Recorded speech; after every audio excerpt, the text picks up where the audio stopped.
Okay, we're now going to look at the acromioclavicular joint. So, anybody want to be the model for the AC joint? Well, I've got one. I broke my collarbone a few years ago. Fantastic. Interesting. Right. An ideal specimen. Wonderful. Which one? Left. Where your belt is. Yeah. Oh, yeah. Just a tad. Oh, that's not too bad. It works. Yeah, it does, doesn't it? Okay. So, nice bit of bony anatomy here. Now, you can actually sort of see, you look at it, the actual AC joint itself is slightly oblique. Alright, and you actually sort of look at it here. Perhaps more so sort of, here than in the other one. So, what we need to do is, if we're assessing the motion of the AC joint, you get your finger pads over and ask the patient to shrug the shoulders. So, lift them up for me, and down again. Alright, and the restricted one will always lag behind the good one. Alright, so if you just do that again for me. Okay, and down again. Let's do it again. The right one here is not moving as well as the left. This one's probably a bit hypermobile because of the actual fracture, so there's a little bit of stretching of the ligaments. I've fallen along this one a few times, and I think that's why it's a bit lower actually. Gosh, don't mind. Cycle. These things happen, don't they? Eh? So, obviously, sort of, let's look at the AC in relationship to impingement. All right. So if we've got someone who's got sort of impingement syndrome, obviously, sort of, if it's not sort of osteophytes on the undersurface of the AC, then sort of, we're okay to carry on with some manipulation. So this would be a younger person as opposed to an older person, but obviously, sort of, that would depend upon the tissue state of the patient as well.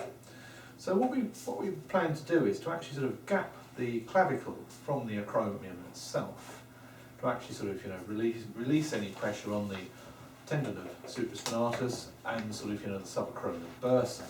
Okay. So the easiest way sort of, to do that, all right, is to get the patient. I'm going to use this shoulder to start with. Come along your left side for me. I'm going to get you to bring your knees up. Okay. Again, knees, and get this 90-degree angle here, and then the patient's nice and stable on the couch. Okay. So, if the patient's capable of this, all right, what we're going to do is we're going to get the patient to make a teapot handle here. Okay. And then what we're going to do is we're going to ask the patient to push the elbow back. So if you push the elbow back, you can actually sort of get contracture of the external rotators, obviously infraspinatus and teres minor. That in itself will sort of, literally stabilise the GH, all right, and allow us to actually sort of push back through on the coronoid process. So if you think about where the coronoid process is, all right, sort of, you can feel that there. So we get the palm of the hand here.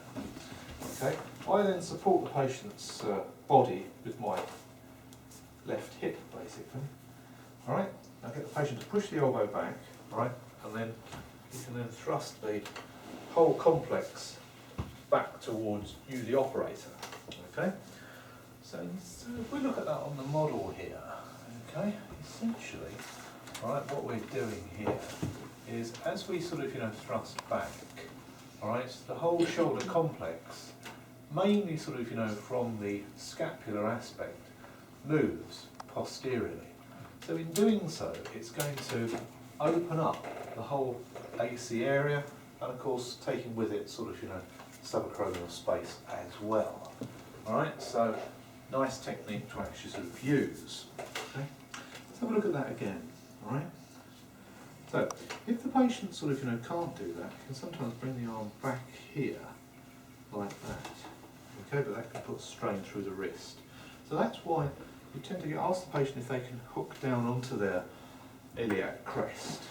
Supports the patient's body like this, push the elbow back. If the patient pushes the elbow back, you then thrust the whole shoulder complex to you. So it's just a little nudge. Okay?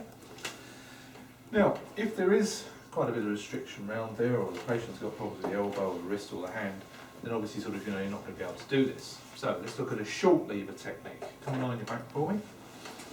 So you do one thrust and then recheck? Yes, always remotion test.